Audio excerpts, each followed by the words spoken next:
Hey, what's going on? Alright, I'm going to explain to you guys some prophecies from Daniel 11 concerning the kings of the north and the kings of the south.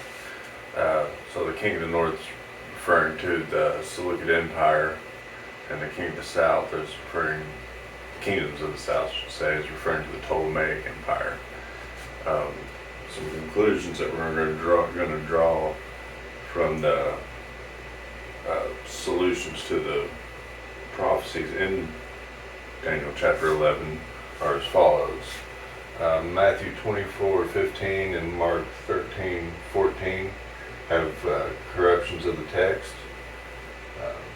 These have Jesus given a false prophecy concerning the abomination of desolation spoken of in Daniel as being a future event. Speaks, having saying that in the Olivet Discourse. It was actually fulfilled. The prophecy of the abomination of desolation was actually fulfilled by Antiochus IV, which was the king of the Seleucid Empire, approximately 165 BC, and he set up a temple statue of Zeus in the Holy of Holies and started sacrificing swine upon the altar and put anyone to death who would not eat of the abominable sacrifice. And only Luke's gospel omits the corruption, has no language concerning the abomination of desolation in Luke, and I'll talk about how that puts Markan priority into question. A lot of scholars think that Markan priority is true. So we're going to go into Daniel chapter 11. Persian king, I have the answers to the prophecy highlighted in white. So the Persian king shall stir up all against the realm of Grecia, and a mighty king, Alexander the Great, shall stand up, that shall rule with a great dominion, and do according to his will. And when he shall stand up, his kingdom shall be broken, and be divided for the four winds of heaven, and not to his posterity. It's divided to the four generals, or the Didactoi, one of his kingdoms, and his son Alexander IV by Roxana is slain. Nor according to his dominion which he ruled, for his kingdom shall be plucked up, even for others besides those. The king of the south, which is Ptolemy the first Soter, shall be strong, and one of his princes, Ptolemy II Philadelphus, and he shall be stronger above him, and have dominion. His dominion shall be great, and in the end of the years they shall join themselves together for the king's daughter, unto the Berenice Sira, daughter of Ptolemy II of the south, shall come to the king of the north to make an agreement. But she shall not retain the power of the arm, neither shall he stand, nor his arm. Berenice was murdered by Laodicea the first wife of Antiochus II. But out of a branch of her roots shall one, Berenice's brother Ptolemy III Euergetes, will stand up in his estate, which shall come with an army, the third Syrian war, and shall enter into the fortress of the king of the north, who is Seleucus II Callinicus, and shall deal against them, and shall prevail. He will also seize their gods, their metal images, and their valuable articles of silver and gold, and carry them off to Egypt. For some years he will leave the king of the north alone. Then the king of the north, Seleucus II Callinicus, will invade the realm of the king of the south, Ptolemy III Euergetes, but will retreat to his own country. His sons, Philopater and Magas of Egypt, will prepare for war and assemble a great army, which will sweep on like an irresistible flood, and carry the barrier in battle as far as to the fortress. Then the king of the south, Ptolemy IV Philopater, will march out in a rage and fight the battle of Raphia against the king of the north, Antiochus III, who will raise a large army, but it will be defeated. When the army is carried off, the king of the south will be filled with pride, and will slaughter many thousands, yet he will not remain triumphant. For the king of the north will muster another army larger than the first, and after several years he will advance with a huge army fully equipped. In those times many will rise against the king of the south. Those who are violent among your own people will rebel in fulfillment of the vision, but without success. Then the king of the north, Antiochus III, will come and build up siege ramps, and will capture a fortified city, Sidon. The forces of the south, Ptolemy V's forces, will be powerless to resist. Even their best troops will not have the strength to stand. Fifth Syrian war. The invader will do as he pleases. No one will be able to stand against him. He will establish himself in the beautiful land and will have the power to destroy it. He will determine to come with the might of his entire kingdom and will make an alliance with the king of the south, Ptolemy V, and he will give him a daughter, Cleopatra first Sarah, in marriage in order to overthrow the kingdom, but his plans will not succeed or help him. Then he will turn his attention to the coastlines, coastal Syrian and southern Anatolia, and will take many of them, but a commander, Lucius Cornelius Scipio Asiaticus, will put an end to his insolence at the Battle of Magnesia, and will turn his insolence back on him. Antiochus III is forced to pay indemnity to Rome, and his son is taken as a hostage. See the Treaty of Apamea.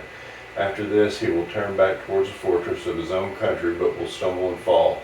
Ptolemy Carinacus slew him, is to be seen no more. His successor Seleucus IV Philopator will send out a tax collector, Heliodorus, to maintain the royal splendor. In a few years, however, Seleucus IV Philopator will be destroyed, and Heliodorus slew him, not in anger or in battle, but he will be succeeded by a contemptible person, Antiochus IV, who has not been given the honor of royalty. His cousin Demetrius I Soter was the rightful heir. He will invade the kingdom when its people feel secure, and he will seize it through intrigue. Then an overwhelming army will be swept away before him, both it and the Prince of the Covenant, possibly High Priest Onias III, will be destroyed after coming to an agreement with him. He will act deceitfully, and with only a few people he will rise to power. When the richest provinces, Elymacia and Persia, Judea, feel secure, he will invade them and achieve what neither his fathers nor his forefathers did. He will distribute plunder, loot, and wealth among his followers. He will plot to overthrow the fortresses, but only for a time. And he shall stir up his power and in his courage against the king of the south, Ptolemy VI Philopator, with a great army, and the king of the south shall be stirred up to battle at the battle of Pelusium, with a very great army and a mighty army, but he shall not stand, for they shall forecast devices against him. Yea, they, possibly courtier Dionysius Pittaceratus, that feed the portion of his own meat, shall destroy him, and his army shall overflow, and many shall fall down slain, and both of the king's hearts shall be to do mischief. Antiochus IV uses Ptolemy as a puppet king in Memphis rather than slaying him. And they speak lies at one table, but it shall not prosper, for yet at the end, at the time appointed, the end shall be at the time appointed, then shall he return into his land with the great riches, and his heart shall be against the Holy Covenant, and he shall do exploits and return to his own land. At the time appointed he shall return and come toward the south, but it shall not be as the former, or as the latter. Antiochus IV was forced to withdraw his forces from Egypt and Cyprus by Roman warships in 168 BC. A Roman delegation led by Gaius Pompilius Lanius was demanded Antiochus withdraw his armies or face war with the Roman Republic. Faced with this line in the same ultimatum, Antiochus decided to withdraw, marking a significant defeat and humiliation for him. For the ships of Chittim shall come against him, therefore he shall be grieved, and return and have indignation against the Holy Covenant. So shall he do. He shall even return and have intelligence with them, probably Jason, brother of Onias III, that forsake the Holy Covenant, and arms shall stand on his part, and they shall pollute the sanctuary of strength, and shall take away the daily sacrifice. Antiochus IV then outlawed Jewish observance of the law, and sacrificed swine upon the altar of incense, and forced the Jews to eat it upon penalty of death. And they shall place the abomination that makes desolate. Antiochus IV placed a statue of Zeus in the Holy of Holies. Jerusalem is left desolate as Jews flee, the temple is defiled. And such as do wickedly against the covenant shall be corrupt by flatteries. But the people, Hannah and her 7 sons, Eleazar, the scribe, Razis, etc., that do know their God shall be strong and do exploits. Matthias, a Jewish priest, witnessed a fellow Jew offering sacrifice to the Greek gods, a direct violation of Jewish law. In response, he slew the Jew on the altar and then killed the Seleucid officer who was commissioning the sacrifice. This act of defiance, fueled by his zeal for religious freedom, marked the beginning of the revolt. They lived in the manner of beasts in the wilderness until they could amass a proper fighting force. Begins the Hasmonean dynasty. And they that understand among the people shall instruct many, yet they shall fall by the sword, Judaeus Maccabeus and his brothers, and by flame, by captivity, and by spoil many days.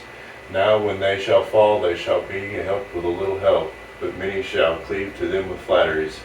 At least a couple of the Hasmonean brothers are murdered by treachery.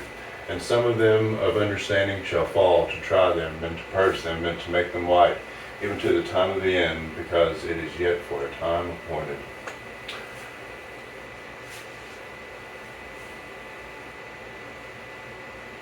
Okay, so this is Daniel chapter 11 in particular, where it mentions the abomination of the desolation. And as I explained in the slide, Antiochus IV places a statue of Zeus in the Holy of Holies, and many Jews flee Jerusalem, making it desolate, and the Greeks occupied the temple and defiled it, and left it desolate.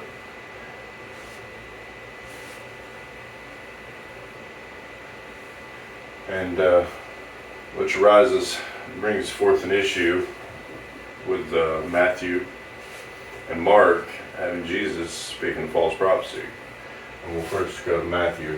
It says, "When therefore shall ye see the abomination of desolation spoken of by Daniel the prophet, stand in the holy place, whoso readeth, let him understand. Then let them which be in Judea flee to the mountains, and let him which is on the housetop not come down and take anything out of the house." That's Matthew, Olivet Discourse. And next is in Mark. It says, "But when you shall see the abomination of desolation spoken of by Daniel the prophet, standing where it ought not, then let them that be in Judea flee to the mountains." Now, what Jesus is actually talking about here is the destruction of the temple. Okay? And you'll see here in Luke that it doesn't have anything to do with the abomination of desolation spoken of by Daniel.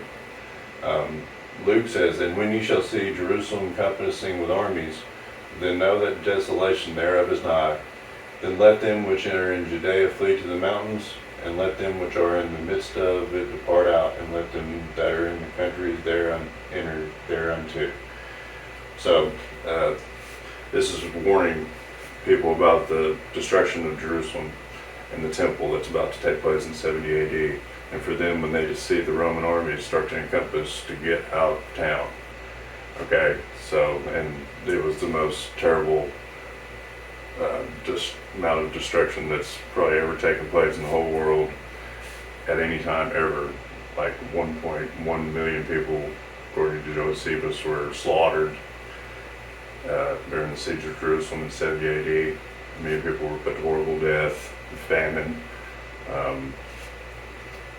I mean, some things I'll go over another time, that several atrocities took place that people did not want to be a part of. And so Luke omits any kind of false prophecy that Jesus would have given that Mark and Luke here, or Mark and Matthew contain. So it shows that the scribes try to make Jesus a false prophet. As I said, Matthew and Mark both contain corruptions of the text. And this shows that Markan priority isn't true because of this verse. Mark contains the verse, and Luke doesn't, showing a more genuine form of copy of the original document, which would be the Hebrew Gospel of Matthew. And they translated a more accurate translation in Luke than they did in Matthew and Mark. So only Luke omits it. So hope you guys enjoyed. Please like and subscribe, and hope you have a good day. Thank you.